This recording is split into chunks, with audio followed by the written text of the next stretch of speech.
They say a hospital room is the safest place on earth, a sanctuary of healing and care. But for Emily Carter, room 304 wasn't a sanctuary. It was a cage. Imagine being 7 months pregnant, strapped to a bed with complications, unable to move, and then the door opens. It's not a doctor. It's not your husband. It's the woman who wants your life, holding a thick leather belt with murder in her eyes. What happened in the next 10 minutes shocked the entire nation. But what happened after that? When Emily's estranged father, a man everyone thought was a nobody, stepped into the room. That is the part of the story that will make you believe in hard karma. You are not ready for what he did. The silence in room 304 of St. Jude's Medical Center was deafening, broken only by the rhythmic, mechanical whoosh beep of the fetal monitor. It was a lonely sound. Emily Carter lay still, her knuckles white as she gripped the rough hospital sheets. At 26, she was supposed to be glowing. She was supposed to be painting the nursery a soft sage green and folding tiny onesies. Instead, she was imprisoned in this sterile white box, diagnosed with severe preeclampsia. Her blood pressure was a ticking time bomb, and the doctors had been clear: absolute bed rest, or both she and the baby could die. She shifted her weight, wincing as a sharp pain radiated through her lower back. She looked at the digital clock on the wall. 1:45 p.m. Mark wasn't here. Again. He's just working late, Em, she whispered to herself, the words tasting like ash in her mouth. The merger is stressful. He's doing this for us. But deep down, Emily knew. The human heart is an intuitive organ. It detects rot long before the brain is willing to acknowledge the stench. Mark Carter, the charismatic CEO of Carter & Kumser Logistics, had changed. 6 months ago, he was the man who massaged her feet and read books to her belly.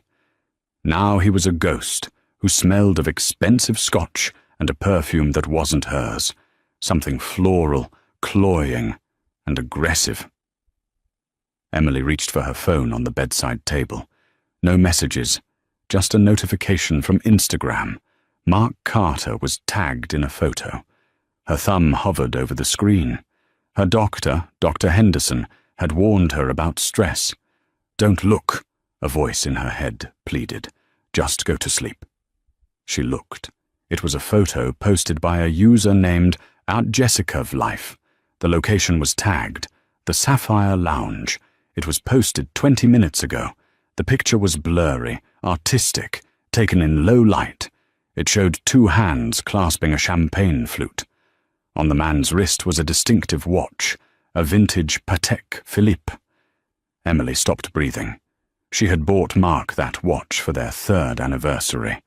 She had engraved the back herself. "Time stands still with you." The caption read, "Celebrating big wins with the only man who can handle me." Power couple. Our future is bright. Tears, hot and stinging, pricked Emily's eyes. She wasn't just being paranoid. He wasn't at the office working on the merger. He was drinking champagne with Jessica Vance. Emily knew exactly who Jessica was. She was the new operations consultant Mark had hired 4 months ago. A woman with legs that went on for miles and a reputation for chewing up executives and spitting them out. Emily had met her once at the company Christmas party. Jessica had looked at Emily's baby bump, not with warmth, but with a sneer of disgust, as if pregnancy were a contagious disease of the weak. "Please, Mark," Emily whispered to the empty room, clutching her stomach. "Don't do this to us." Suddenly, the heavy oak door to her hospital room clicked. Emily wiped her eyes quickly, her heart leaping. "Mark!" I saw the... But when the door swung open, the air in the room didn't fill with the scent of Mark's cologne. It filled with that cloying, aggressive floral perfume. Standing in the doorway, illuminated by the harsh fluorescent hallway lights, was not her husband. It was Jessica Vance. She was wearing a trench coat, wet from the rain outside, and her blonde hair was plastered to her forehead. But it was her eyes that terrified Emily. They were wide, bloodshot, and swimming with a chaotic mix of vodka and pure, unadulterated rage. Well, Jessica slurred, stepping inside and letting the door click shut behind her. The lock engaged with a sound that felt like a gunshot. Look at the little incubator. Emily's instinct was to protect her stomach. She curled her knees up, pulling the thin blanket higher. Jessica, what are you doing here? Where is Mark? Jessica laughed. It was a jagged, ugly sound. She walked to the foot of the bed, her high heels clicking ominously on the linoleum floor. She looked at the fetal monitor, then at the IV drip, and finally at Emily's terrified face.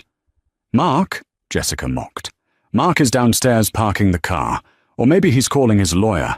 I don't really care right now. You need to leave, Emily said, her voice shaking but firm. She reached for the nurse call button attached to the rail of the bed. Jessica moved with the speed of a viper. She snatched Emily's wrist, her fingernails digging deep into the soft flesh. She ripped the call button remote out of the socket and threw it across the room. It clattered into the corner, useless. I'm not done talking, Jessica screamed, her veneer of corporate composure shattering completely. Do you know what you did, Emily? Do you know what you cost us? I don't know what you're talking about, Emily gasped, trying to wrench her hand free. Please, you're hurting me. My blood pressure. Screw your blood pressure. Jessica leaned in close, the smell of alcohol overwhelming. Mark was supposed to leave you 3 months ago. We had a plan. He divorces the boring, frumpy housewife. We merge our assets, and we take the company global. But no, you just had to get pregnant. You used this parasite inside you to trap him. That's not true, Emily sobbed. We wanted this baby. He doesn't want it, Jessica spat. He told me tonight. We were at the Sapphire, celebrating, and then he gets a call from the hospital saying you're critical. And he gets all guilty. He says he can't leave you while you're sick. He tried to break it off with me. Jessica's face twisted into a mask of hatred. He tried to dump me because of you. Emily realized with horror that Jessica wasn't just the other woman. She was unstable. She was drunk, heartbroken, and dangerous. Jessica, listen to me. Emily tried to keep her voice calm, remembering what the doctors said about stress triggering a seizure. We can talk about this. Just let me call a nurse. No! Jessica shrieked.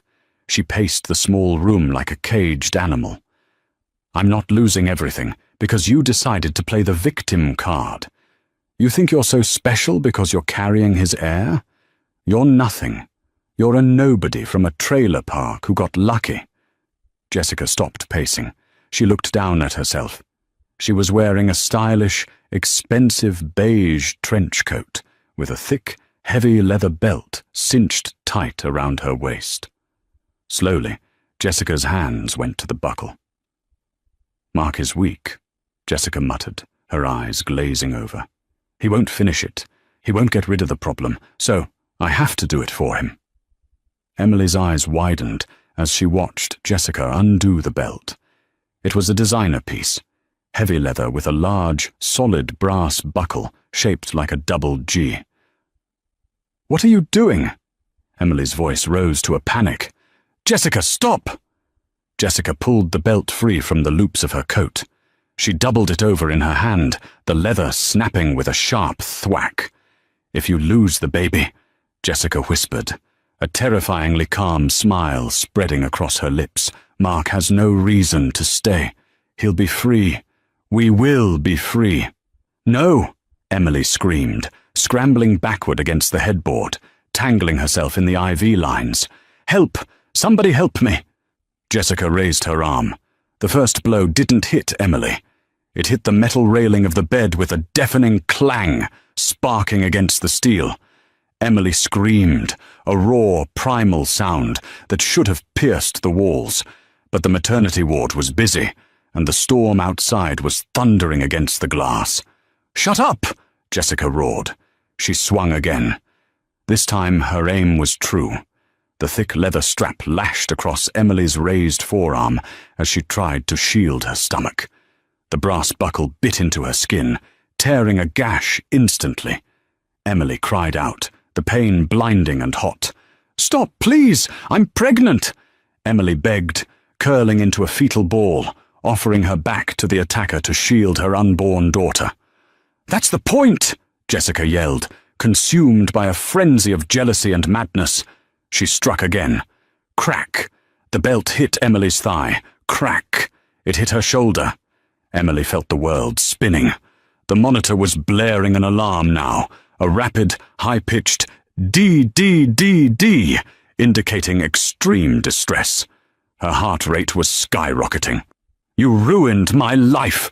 Jessica screamed, breathing heavy, swinging the belt with the force of someone chopping wood. She wasn't just hitting a woman. She was trying to erase an obstacle. Emily felt a blow connect with her side, dangerously close to her abdomen. The pain was excruciating, but the terror was worse. She felt a cramping sensation, a deep, ominous tightening in her womb. The baby.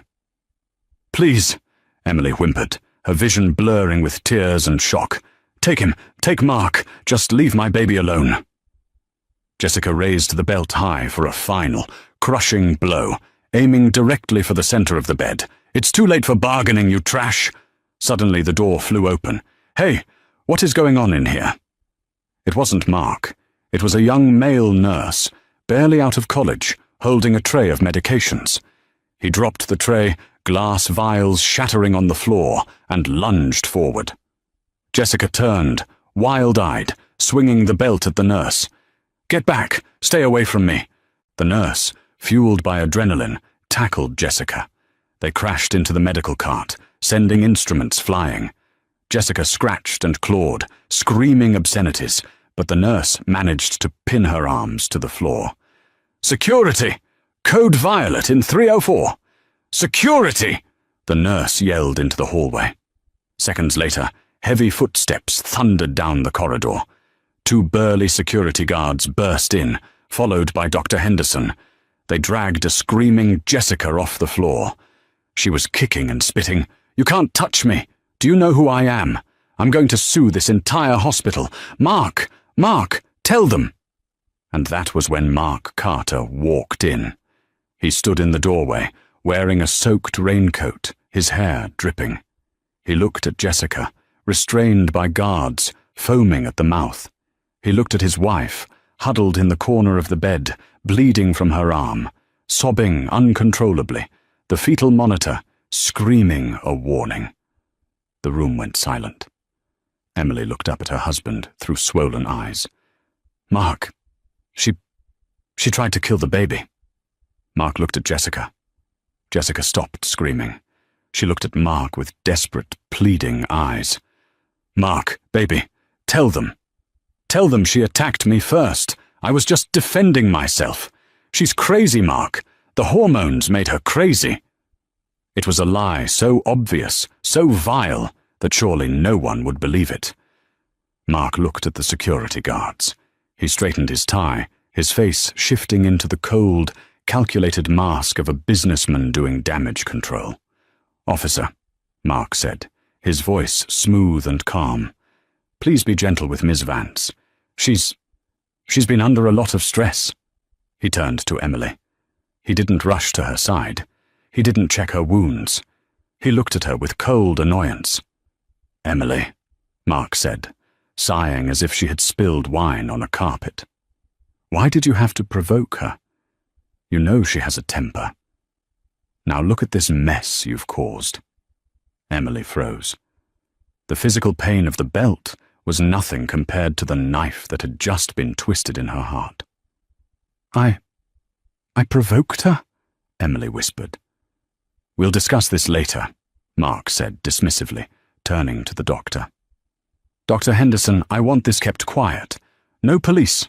I'll pay for a private room for Miss Vance to calm down. My wife is just hysterical. Let's not ruin anyone's reputation tonight." He was protecting his mistress after she had just beaten his pregnant wife with a belt. Emily felt something inside her snap. It wasn't a bone. It was the last thread of love she held for this man. As the doctors rushed to stabilize her and check the baby's heartbeat, Emily closed her eyes. A memory surfaced. A phone number she hadn't dialed in 5 years. Dad. Mark had forced her to cut ties with her father, Arthur Sterling. Mark had called him a low-life mechanic and a redneck embarrassment that didn't fit their new corporate image. Emily, young and in love, had foolishly obeyed. But Arthur Sterling wasn't just a mechanic. Mark didn't know the truth about who Arthur really was. He didn't know about the past life Arthur had left behind, or the favors he was owed. As the nurse injected a sedative into her IV, Emily made a silent vow. Mark thinks he's powerful. He thinks money can fix this. He has no idea what power really looks like. The next 3 hours were a blur of medical chaos and cold bureaucratic silence. Dr. Henderson had managed to stabilize Emily's blood pressure, but the baby was in distress. They were monitoring her for placental abruption. Every cramp felt like a death knell, but the silence from the hallway was worse than the medical noise. Mark hadn't come back in. Instead, a man in a sharp grey suit entered the room around 11:50 p.m. He introduced himself as Mr. Reynolds, the hospital's risk management attorney. "Mrs. Carter," Reynolds said, his voice lacking any genuine empathy. He placed a clipboard on her bedside table. "We understand there was an altercation, a misunderstanding between family members." "It wasn't a misunderstanding," Emily rasped, her throat dry. "She attacked me with a belt. My husband let her go." Reynolds sighed, clicking a gold pen. "Look, Emily. May I call you Emily? Police reports are messy. They drag on for months. They cause stress, which is the last thing your baby needs. Mark, Mr. Carter, has generously offered to not press charges against you for initiating the conflict." Emily stared at him, her mouth agape. "Against me? Witnesses say you were shouting. Miss Vance has a bruise on her wrist," Reynolds lied smoothly. "Whatever happens, it's he said, she said. But if you sign this non-disclosure agreement, Mark agrees to pay for the best neonatal care available. If you don't, well, litigation is expensive, and Mark has indicated that if you are deemed unstable, he will petition for full custody of the child once it's born." The threat hung in the air like poison gas. Sign the paper or lose your baby. Mark had thought of everything. He had money, connections, and the hospital administration in his pocket. He was erasing the assault as if it never happened. "Get out," Emily whispered. "I'll leave the papers here." "You have 1 hour, Reynolds said, checking his watch before walking out. Emily was alone. Her phone lay on the table. The screen cracked from when Jessica had thrown the remote, but it was still functional. Her hands shook violently as she picked it up. She scrolled past Mark's contact. She scrolled past her friends, who were all wives of Mark's employees and would never take her side. She found the name listed simply as Mechanic. She hadn't spoken to him in 5 years. The last time they spoke, Mark had screamed at him to get off their property, calling him a grease-stained loser who wasn't fit to be around a CEO's family. Emily, desperate to please her new husband, had stood by and said nothing. She had let her father walk away. She pressed call. It rang once, twice. "Hello?" The voice was gruff, deep, like gravel grinding together. "Dad!" Emily's voice broke. She started to sob, the dam finally breaking. "Daddy, please! I messed up! I messed up so bad!" There was a pause on the other end. A heavy silence. Then, the sound of a wrench clattering onto concrete. "Emmy?" His voice shifted instantly from gruff to alert. "Where are you? Why are you crying?" "I'm at St. Jude's. Room 304, she choked out. "Mark. And his mistress. She beat me, Dad. She hit me with a belt. And Mark, he's helping her hide it. They're going to take my baby." "Is the baby alive?" Arthur Sterling asked. His tone was terrifyingly calm. It wasn't the voice of a panicked grandfather. It was the voice of a soldier receiving a mission briefing. "Yes, but I'm scared. I'm trapped here." "Who is with you?" "Nobody. Just the lawyers." "Stay on the line, Emmy," Arthur said. In the background, Emily heard sounds she didn't recognize. The metallic slide of a heavy drawer opening. The sound of other voices. Deep, serious voices, murmuring in the background. "Dad Mark is powerful. He has security. He has the police in his pocket," Emily warned, fear gripping her. "Don't come here and get hurt. I just needed to hear your voice." "Mark Carter thinks he's powerful because he can sign a check," Arthur said, his voice dropping an octave, vibrating with a dark, suppressed energy. "He forgot to ask where the money comes from. He forgot to ask who built the roads his trucks drive on. Dad, I'm 40 minutes out. Don't sign anything. If anyone touches you, if anyone even looks at you wrong, you tell them Arthur Sterling is coming, and tell them to pray." The line went dead. 45 minutes later, the atmosphere in the hospital changed. It started with a low rumble. It wasn't thunder. It was the sound of engines. Dozens of them. Deep, throaty V-twin engines roaring in unison, vibrating the glass of the front lobby windows. Mark Carter was standing at the nurse's station, laughing with Dr. Henderson and flirting with a young nurse. He looked relaxed. He had just texted Jessica that everything was under control. "What is that noise?" Mark asked, looking toward the main entrance. Outside, the night was illuminated by a sea of headlights. It wasn't a biker gang in the traditional sense. It wasn't an unruly mob. It was a convoy. Leading the pack was a matte black 1969 Ford Mustang, pristine and menacing. Flanking it were 20 heavy motorcycles, ridden by men wearing leather cuts that didn't bear the symbols of criminals, but the patches of the Iron Syndicate, a brotherhood of retired military, union leaders, and old-school heavy hitters. Behind them were 2 black Cadillac Escalades with tinted windows. The convoy parked directly in the ambulance bay, blocking it completely. Security guards rushed out, waving their arms. "You can't park here! Move these bikes!" a guard yelled. The driver's door of the Mustang opened. Arthur Sterling stepped out. He was 55, but he looked like he was carved out of granite. He wore work boots, dark jeans, and a grey t-shirt that strained against biceps covered in faded tattoos. He didn't look like a mechanic. He looked like a warhammer in human form. He ignored the guard. He walked toward the automatic doors. Behind him, 30 men dismounted their bikes and exited the SUVs. They didn't yell. They didn't run. They walked in a V formation behind Arthur, a phalanx of silent, terrifying discipline. Mark watched from the second-floor balcony of the lobby, looking down. He squinted. Is that her loser father?" Mark laughed. He turned to his private security detail, 2 ex-cops named Miller and Davis. "Go down there and toss the trash out. If he resists, break his nose. I don't want him upsetting Emily before she signs."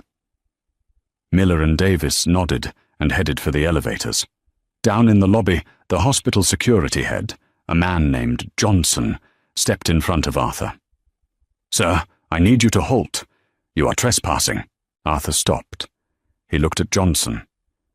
"I'm here for my daughter, Emily Carter, room 304. "I have strict orders from Mr. Carter that no visitors are allowed," Johnson said, putting a hand on his taser. Arthur didn't blink. He simply raised his hand, and the 30 men behind him stopped instantly. The silence was heavier than the noise had been. "Son," Arthur said, his voice carrying across the lobby. "You have a radio on your shoulder. Call the chairman of the board for this hospital. His name is Frantic right now, I assume. Tell him Arthur Sterling is in his lobby." "I don't know who you think you—" "Call him," Arthur said softly, "or I will dismantle this building, brick by brick, starting with you." Johnson hesitated. He saw the look in Arthur's eyes. It wasn't bluster. It was a promise. He keyed his radio. "Dispatch, get me Administrator Collins." Moments later, the elevators opened. Mark's hired goons, Miller and Davis, stepped out. They were big men, arrogant and used to bullying people. "All right, Grandpa," Miller sneered, cracking his knuckles. "Mr. Carter says it's time for you to leave. Go fix a carburetor." Miller reached out to shove Arthur. It happened so fast the security cameras barely caught it. Arthur caught Miller's wrist, twisted it with a sickening snap, and swept his leg. Miller hit the floor with a thud that shook the reception desk. Before Davis could react, 2 of the men from Arthur's entourage, men with scars and dead eyes, stepped forward and slammed Davis against the wall, lifting him 2 feet off the ground by his throat. The lobby gasped. Nurses froze. Arthur didn't even look down at the groaning man on the floor. He looked up at the balcony, locking eyes with Mark Carter. Mark's smug smile vanished. He felt a cold sweat break out on his neck. Arthur walked to the elevator. His men followed. The hospital security stepped aside, terrified. When the elevator doors opened on the 3rd floor, Mark was waiting, looking pale but trying to maintain his bravado. Dr. Henderson stood nervously beside him. "Arthur," Mark stammered, his voice cracking. "This is highly inappropriate. I'll call the police." Arthur walked right up to Mark. Arthur was 3 inches shorter than Mark, but he loomed over him like a skyscraper. "You like calling people, Mark?" Arthur asked quietly. "Good. Because in about 5 minutes, you're going to make a phone call that saves your life." Arthur pushed past him and opened the door to room 304. Emily looked up, terrified, clutching the NDA papers. When she saw her father, she burst into tears. "Daddy!" Arthur's face softened instantly. He rushed to the bed, taking her hand. He saw the bruises blooming on her arm. He saw the cut on her lip. He saw the fear in her eyes. He kissed her forehead gently. "I'm here, baby girl. I'm here." Then he stood up. He turned back to the door where Mark was hovering. The softness was gone. The monster was back. "Bring him in," Arthur commanded his men. "And bring the other one." The air in room 304 had changed. Moments ago, it was a sterile box of fear where a pregnant woman begged for her life. Now, it was a courtroom, a dungeon, and an execution chamber, all rolled into one. The silence that followed Arthur Sterling's command to bring him in was heavy, suffocating, and electric. Mark Carter was shoved into the room first. He stumbled, his expensive Italian loafers skidding on the hospital linoleum before catching his balance on the footboard of Emily's bed. He straightened his jacket immediately, a reflex of a man who believed appearance was armor. He looked around the room, his eyes darting from the burly men blocking the door to Emily's tear-streaked face, and finally, to Arthur. Mark's arrogance was bruised, but it wasn't broken. Not yet. He still believed in the hierarchy of the world he lived in. CEOs at the top, mechanics at the bottom. "Arthur," Mark said, his voice struggling for authority, but landing somewhere near desperation. "I don't know what kind of biker gang role play you're doing here, but this is kidnapping, unlawful imprisonment. I have the mayor on speed dial. Do you understand the consequences of touching a man in my position?" Arthur didn't answer immediately. He was inspecting the IV pole next to Emily, adjusting the drip rate with a surprisingly gentle touch. He looked at the bruising already forming on Emily's arm, purple and angry against her pale skin. He traced the line of the welt with his thumb, his jaw muscles bunching like steel cables. "The mayor," Arthur repeated softly, turning around. "Mayor Timothy Vance, Jessica's uncle?" Mark blinked. "Yes, exactly.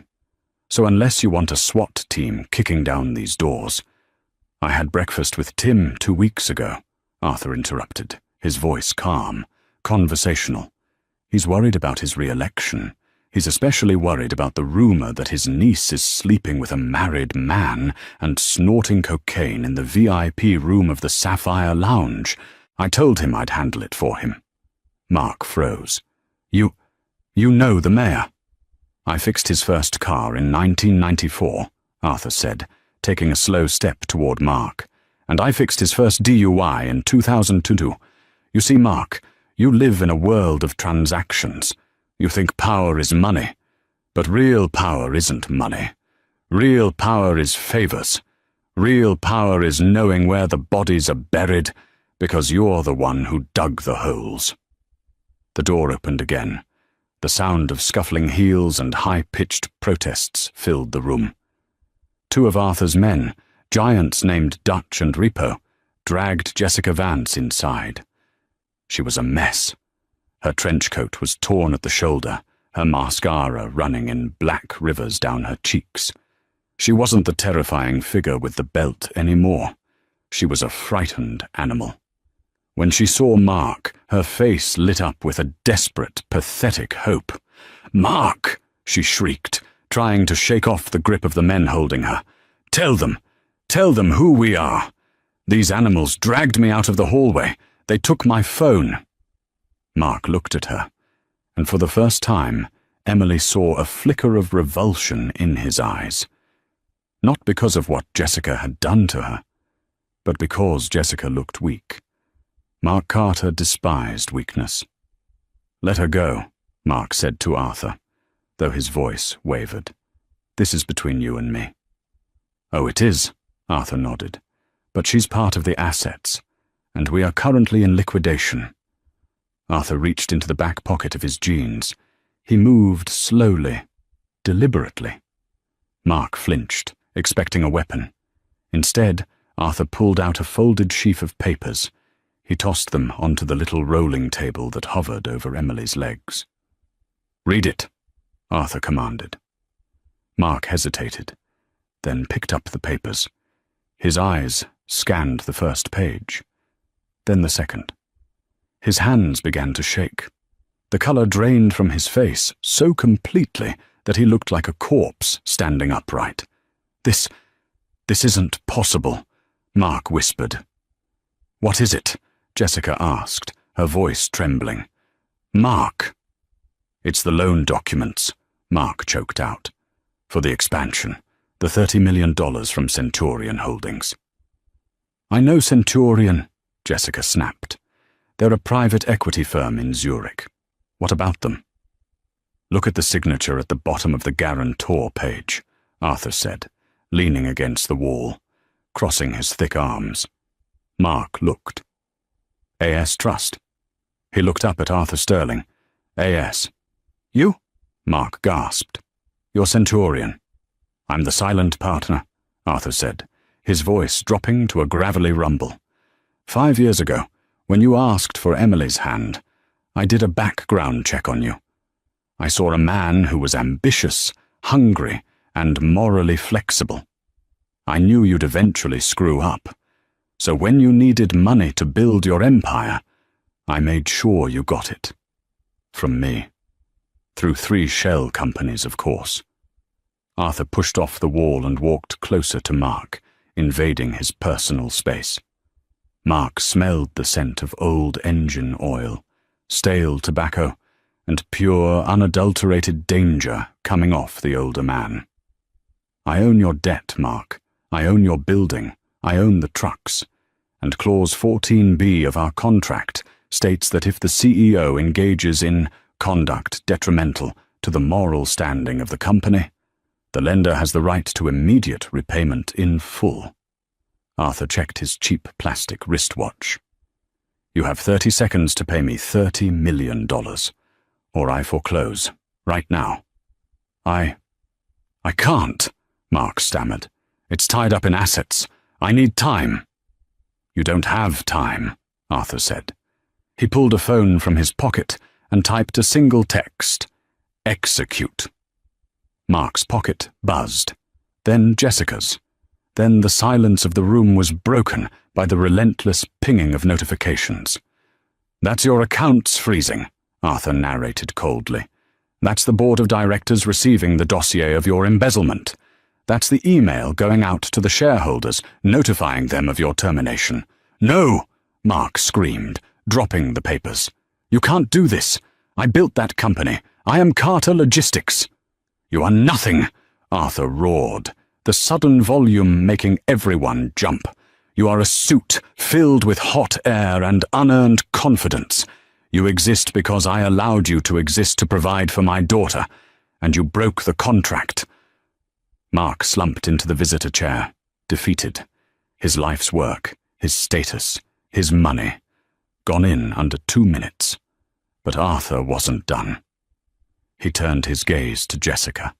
She was pressed against the wall, trembling, realizing that the man she thought was her golden ticket was now bankrupt. Arthur walked over to the trash can in the corner of the room. He reached in and pulled out the heavy leather belt, the one with the brass G buckle. It was still coiled, just as Mark had hidden it. Arthur unrolled it. The leather was stiff, high quality. He snapped it taut. Crack. Emily flinched in the bed. Arthur saw it, and his eyes softened for a fraction of a second before hardening back into flint. Now for the personal debt, Arthur said. He walked over to Mark and held out the belt. Take it. Mark looked at the belt. He looked at Jessica. What? She beat my daughter, Arthur said, his voice terrifyingly void of emotion. She beat a pregnant woman while she was strapped to a bed. And you watched. You stood there and let it happen because you thought it would solve your problem. Arthur leaned down, his face inches from Mark's. So now, we're going to see how strong your loyalty is. We're going to see if you're a lover or just a survivor. Arthur pulled a gun from his waistband, a heavy, matte black 1911. He didn't point it at Mark. He simply placed it on the bedside table next to Emily's water pitcher. The metal made a heavy clunk against the plastic. Choice A, Arthur said casually. My men take both of you down to the loading dock. I have a blowtorch in the trunk of my car. We spend the next 3 hours discussing the finer points of pain tolerance. Jessica let out a strangled sob. Choice B, Arthur continued. You give her exactly what she gave Emily. 1 lash for every bruise on my daughter's body. You show me that you reject her. You show me that she means nothing to you. The room was silent. The only sound was the hum of the fetal monitor. Mark, don't, Jessica whispered, her eyes wide with horror. He's bluffing. He won't shoot us here. There are cameras. There are no cameras, Arthur said. My men cut the feed to this floor 10 minutes ago. And as for the gun, I don't need a gun to kill you, boy. Mark looked at the gun. He looked at the burly men blocking the door, their arms crossed, their faces grim. He looked at Arthur, a man who radiated the kind of violence that Mark had only seen in movies. Then he looked at Jessica. 10 minutes ago, she was the love of his life. She was his escape. Now she was the reason he was bankrupt. She was the reason he was trapped in a room with a maniac. She was a liability. Mark's survival instinct, the same cold, reptilian part of his brain that made him a good CEO, kicked in. He stood up. He reached out and took the belt from Arthur. Mark? Jessica's voice was barely a squeak. "Mark, baby!" "Shut up," Mark hissed. He gripped the leather, his knuckles turning white. "You did this! You crazy bitch! You ruined everything!" "I did it for us!" Jessica screamed. "Do it!" Arthur barked. Mark swung. He didn't hold back. All the rage of losing his company, all the fear of Arthur, all the self-loathing was channeled into his right arm. The heavy leather strap slashed through the air and connected with Jessica's legs. Snap! Jessica screamed, a raw, piercing sound that made Emily cover her ears. She tried to scramble away, but Arthur's men blocked her path, shoving her back toward Mark. "Again!" Arthur commanded. Mark swung again. And again. "Please! Mark! I love you!" Jessica begged, curling into a ball on the floor, shielding her head. "You cost me everything!" Mark yelled, striking her back, her shoulder, her thigh. He was panting, sweating, his eyes wild. He wasn't doing this to save Emily. He was doing it to save himself. He was purging his own failure by hurting someone else. Emily watched through her tears, horrified. She saw the man she had married reveal his true face. He was a coward, a weak, violent coward who would turn on anyone to survive. The last remnant of her love for him died in that moment, extinguished not by what he did to her, but by what he was doing to his accomplice. After the sixth blow, Arthur stepped in. He caught Mark's arm mid-swing. His grip was like a vice. "Enough," Arthur said. Mark dropped his arm, gasping for air. He dropped the belt. He looked up at Arthur, his face slick with sweat, a twisted smile of expectation on his lips. He looked like a dog waiting for a treat after performing a trick. I did it," Mark panted. "I did what you said. She's nothing to me. We're done, Arthur. I paid the debt. Let me go." Jessica lay on the floor, sobbing quietly, her expensive coat shredded, her body bruised, her spirit broken. She looked up at Mark with pure hatred. Arthur looked at Mark with something worse than hatred. He looked at him with disappointment. "You hit her hard," Arthur noted softly. "You really enjoyed that." "I did it for Emily," Mark lied, trying to smooth his hair back. "To show you I'm sorry." Arthur shook his head. "You did it because you're a rat, and rats don't change." Arthur gestured to his men. "Hold him." "What? No." "We had a deal," Mark shrieked as Dutch and Repo grabbed him. They didn't drag him this time. They slammed him. They forced him down onto his knees, then flattened his chest against the floor. Repo grabbed Mark's right arm, his dominant arm, the arm he used to sign checks, the arm he used to swing the belt, and pulled it straight out. He pressed Mark's palm flat against the cold linoleum. "Arthur, no, please! I'll sign whatever you want. I'll leave town," Mark begged, thrashing against the weight of the men holding him. Arthur picked up the belt from the floor. He wrapped the leather around his own hand, layer by layer, until only the heavy, solid brass buckle, the double G, was resting over his knuckles. It was a makeshift gauntlet, a weapon of blunt force. Arthur knelt down next to Mark. He grabbed Mark's wrist with his free hand, pinning it in place. "You see this watch?" Arthur asked, tapping the crystal face of the Patek Philippe on Mark's wrist. Mark was sobbing now, hyperventilating. "Please, it was a gift. Emily gave it to me." "Exactly," Arthur whispered. "And you used the hand she gave a gift to hurt her. You used the time she gave you to cheat on her." Arthur raised his fist. The brass buckle glinted under the fluorescent hospital lights. "Time stands still with you," Arthur quoted the inscription. "Well, Mark, time's up." Arthur brought his fist down. He didn't aim for the floor. He aimed directly for the center of the watch, directly over the delicate bones of the wrist. Crunch. The sound was sickening, a mix of shattering sapphire glass, bending metal, and snapping bone. Mark's scream was not human. It was a primal, guttural shriek that tore at his vocal cords. His body convulsed, but the men held him firm. Arthur didn't stop. He hit him again. Crunch! And a third time. Arthur stood up, breathing heavily. He unwrapped the belt from his hand and dropped it onto Mark's back. Mark was curled in a fetal position, cradling his right hand. It was destroyed. The expensive watch was literally embedded into his flesh, the gears and springs of the mechanism mixing with blood and bone. It was a ruin. He would never sign a check again. He would never hold a champagne flute again. Arthur turned to Jessica, who had stopped crying and was staring at Mark's mangled hand in stunned silence. "The police are in the elevator," Arthur said to her, his voice returning to that calm, grandfatherly tone. "My men called them 5 minutes ago.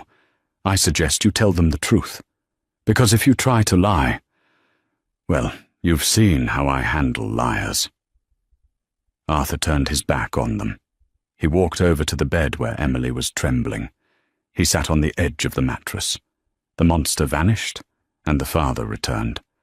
He took a wet cloth from the bedside table and gently wiped a tear from Emily's cheek. "It's over, Emmy," he whispered. "The trash is taken out." "Dad," she wept, burying her face in his chest. "I'm so sorry I left you." "You didn't leave," Arthur said, holding her tight as the sound of police sirens finally grew loud outside the window. "You just took a detour, but you're coming home now." The door to room 304 burst open.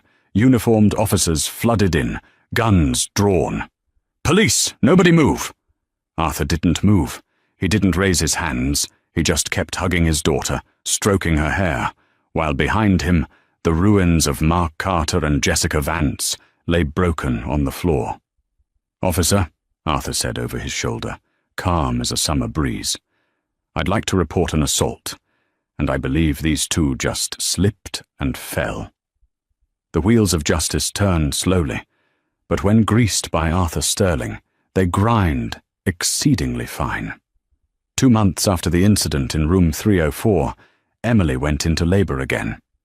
This time the room was filled with peace. There were no shouting mistresses, no negligent husbands, just a team of top-tier doctors, paid for by the Sterling Trust, and her father, Arthur, holding her hand. When little Sophia was born, she didn't cry. She looked around with wide, curious eyes, and when Arthur held her, his calloused, tattooed finger was the first thing she gripped. The man who could break a wrist with a single blow wept openly at the touch of a newborn. But outside that bubble of love, the storm was tearing Mark and Jessica apart. The trial. The trial was the media event of the year. The headline, "CEO and Mistress Assault Pregnant Wife," was clickbait gold. But the real story happened behind the scenes. Jessica Vance tried to plead insanity. She claimed the alcohol and stress made her snap. But the prosecution, armed with HD security footage from the hospital corridor and testimony from the nurses, painted a different picture. They showed a calculated, jealous woman who brought a weapon to a hospital. She was sentenced to 12 years in a federal penitentiary for aggravated assault with intent to kill and child endangerment. The beauty she prized so highly became a liability in prison. Without her designer clothes and makeup, stripped of her status, she was just another inmate. Rumor had it that on her first day in the yard, she tried to boss around a lifer. She lost 2 front teeth before the guards could intervene. Mark's downfall. Mark Carter fared far worse. He wasn't just charged with being an accessory to assault, he was indicted for massive financial fraud. The evidence Arthur had planted, or rather uncovered, revealed that Mark had been skimming off the employee pension fund to pay for his lavish lifestyle with Jessica. His defense attorney quit when Mark couldn't pay the retainer. His friends from the country club deleted his number. In the courtroom, Mark looked like a broken man. His right hand, the one Arthur had crushed, never healed properly. The doctors had managed to save it, but it was a gnarled, stiff claw, fused at an awkward angle. He would never wear a Patek Philippe again. He couldn't even fasten a watch strap. The judge, disgusted by Mark's lack of remorse and his attempt to blame his pregnant wife, threw the book at him. "Mr. Carter," the judge intoned, looking down over his glasses, "you are sentenced to 25 years without the possibility of parole. You traded your family for a fantasy, and now you will have plenty of time to think about the cost." 6 years later, it is a crisp autumn day. Emily is sitting on the porch of a beautiful farmhouse in Montana. The air smells of pine and wood smoke. She isn't wearing designer clothes. She's wearing jeans and a flannel shirt, looking healthier and happier than she ever did in the city. She owns a bakery now, Sophia's Sweets, and it's famous in 3 counties. She isn't rich in the way Mark wanted to be, but she is wealthy in peace. In the yard, Arthur is teaching 6-year-old Sophia how to fix a bicycle chain. "You got to be gentle, Soph," Arthur rumbles, his voice soft. "Force breaks things, patience fixes them." "Like this, Grandpa?" Sophia asks, her hands covered in grease. "Exactly like that." Emily smiles, sipping her coffee. She rarely thinks about the past, but occasionally she gets a letter. It's always from the same prison in upstate New York. It's always from inmate $189,402. Mark writes them once a year. He begs for money. He begs for a visit. He begs to see a picture of the daughter he never met. Emily doesn't burn the letters. She doesn't read them either. She simply puts them in a box in the attic, unopened. They are ghosts, and ghosts don't get to haunt her anymore. In the prison cafeteria, Mark sits alone. He is gaunt, greying and terrified. He tries to eat his soup with his left hand, his crippled right hand hidden in his lap. A large inmate slams a tray down next to him. It's a new guy, fresh transfer. "You Mark Carter?" the inmate asks. Mark flinches. "Yes?" The inmate smiles. "I got a message for you, from the Mechanics' Union. They said to tell you. Warranty expired." Mark looks down at his soup, tears filling his eyes, knowing that even in here, Arthur's shadow is long. He realizes finally the truth he missed all those years ago. You can beat the market, you can beat the competition, but you can never, ever beat a father's love. And that, my friends, is why you never mistake silence for weakness. Mark Carter thought money made him untouchable. Jessica Vance thought arrogance made her invincible. But they both forgot that there are forces in this world, like a father's love, that operate by a different set of rules. What do you think?